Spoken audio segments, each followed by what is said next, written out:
Welcome to this explainer. Let's just jump right in, shall we?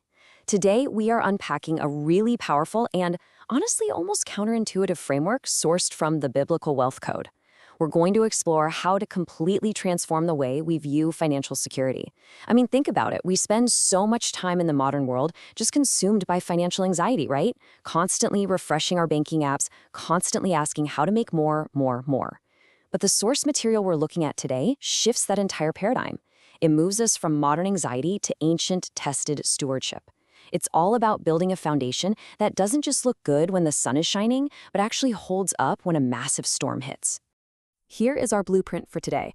We'll be hitting the danger of single dependency, the Ecclesiastes blueprint, building tangible and intangible streams, the eighth portion, which is margin, and finally, the faithful steward's mindset. This roadmap reveals exactly why a high salary just isn't enough anymore, and how ancient wisdom offers us a way more resilient path. Let's get to it. All right, part 1, the danger of single dependency. We've got to start with a tough pill to swallow. What we call stability today, it's kind of an illusion. It really is. Most people deeply believe that if they just have a steady job, a good paycheck, and a bank account large enough to cover the monthly bills, they're perfectly secure. We naturally equate a high salary with financial freedom. But the source material points out something fascinating.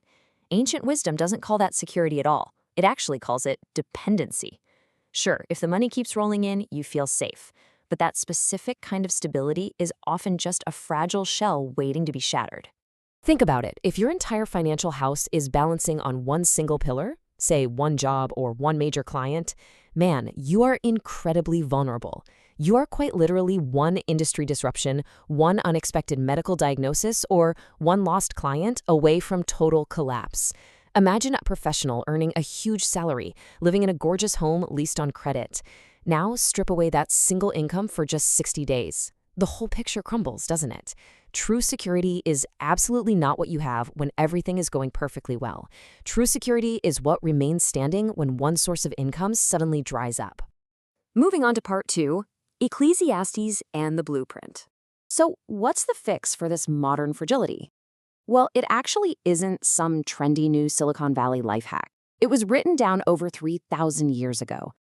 Give a portion to 7 or even to 8, for you know not what disaster may happen on earth. I really want you to let those words sink in for a second, because this isn't merely a religious nicety, and it's definitely not just a polite call to charity. This is sober, hardcore counsel from someone who witnessed the rise and fall of enormous wealth, enterprises, and entire empires. It is a quiet warning from wisdom itself that a prudent person absolutely never places their entire future into a single basket. And that brings us to the 7 portions rule. It's an ancient financial blueprint for responsible allocation that guarantees your family doesn't have to rely on just one open door. Now, I want to be super clear here. This is not a get-rich-quick formula, and it is absolutely not telling you to go take on 7 different jobs until you collapse from exhaustion. That is a massive misconception. This rule is about deliberate wisdom, not frantic diversification. It teaches us to prepare during seasons of peace, when things are actually going well, because we have the humility to accept that we just cannot predict tomorrow's disasters. It's about looking at your life and asking, hey, if one stream disappears tomorrow, do the others keep me standing? Part 3. Building the tangible streams. So how do we actually pull this off in the real world? Well, we start with the tangible stuff, the physical structures you can put in place right now. There are 3 tangible streams to cultivate. First up is earned income, your labor. A lot of people look down on a standard 9-to-5 job once they start hearing about multiple income streams, but that's a huge mistake. You have to treat your primary job as a growing asset. Are you actually developing your skills so you aren't entirely dependent on a single employer? Next, we have secondary skills. These are those dormant talents you can apply to serve others, maybe consulting, a bit of writing, or design work. But here's the catch. Deploy these carefully. Do not go into massive debt just to look like an entrepreneur, and absolutely do not let side work destroy your rest or your family time. Finally, asset-based income. This means acquiring tools, generating interest, or creating digital products. It is all about patiently, steadily building assets that you actually understand. And this highlights a huge fundamental modern trap, looking wealthy versus building stability.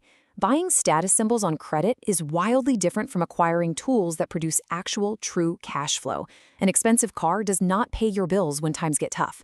When it comes to assets, we have to draw a very sharp line between spending money just to look successful to our neighbors and using money to actually make our family less fragile. A real asset does one thing. It helps you manage what has been entrusted to you. Which leads us right into part 4, investing in intangible streams. Because this blueprint, it doesn't stop with just physical money. Your intangible streams are just as critical. These are the hidden, compounding returns that money literally cannot buy. Let's break them down. Take reputation. Its core action is honest dealing and keeping your promises. And the ultimate return? Survival during hard times. A strong reputation opens doors that capital alone simply cannot budge. If you burn your reputation for a quick buck, you permanently lose the very doors through which blessings flow. Next up is knowledge. And I don't mean just consuming endless information, but applying one financial concept at a time so you can avoid dangerous traps. Information just tells you more. Applied wisdom actually helps you live better. And finally, generosity. Giving quietly and intentionally. When done with real discipline, it aligns your heart with a purpose way larger than mere personal security. Make no mistake, these 3 things are massive economic assets. Part 5. The 8th portion. Margin. Remember that verse from earlier? It says, give a portion to 7, but then it throws in what is honestly the biggest, most countercultural plot twist of the entire blueprint, even to 8. So what exactly is this mysterious 8th portion? It's the margin, the emergency fund, your cash reserve. In our modern financial world, which constantly glorifies aggressively investing every single penny and maximizing your leverage to the absolute limit, keeping a boring, solid 6-month emergency fund is often viewed as a complete waste of capital. But the source material argues the exact opposite. Keeping this 8th portion is actually the ultimate act of high-level stewardship. Having a backup plan isn't a lack of faith. It is, as the source beautifully puts it, wisdom with skin on it. It's the very thing that allows you to face the sudden storms of life with calm, steady discipline rather than sheer panic.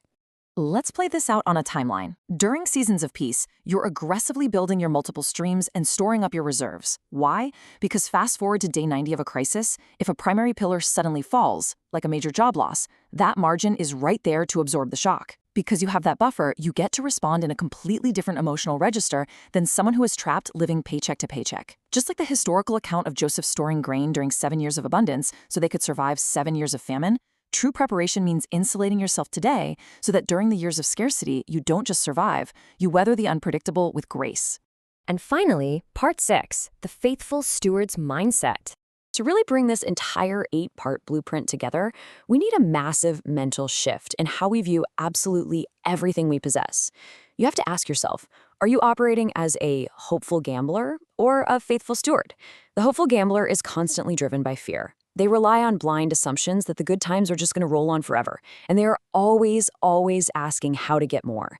But the faithful steward, they are driven by humility before a totally uncertain future. They prepare steadily. They act as a deliberate manager of resources, deeply understanding that everything they have has simply been entrusted to them to manage well. If we want true stability, we absolutely must abandon the fragile mindset of the hopeful gambler. And that leaves us with the ultimate question. Instead of frantically asking how to get more, true wisdom asks, how do I better manage what has already been given to me? Because before your wealth can ever truly multiply, you need a resilient structure to sustain it. So think about it. What is one single thing you can do today to stop gambling on tomorrow and start building true, unshakable resilience?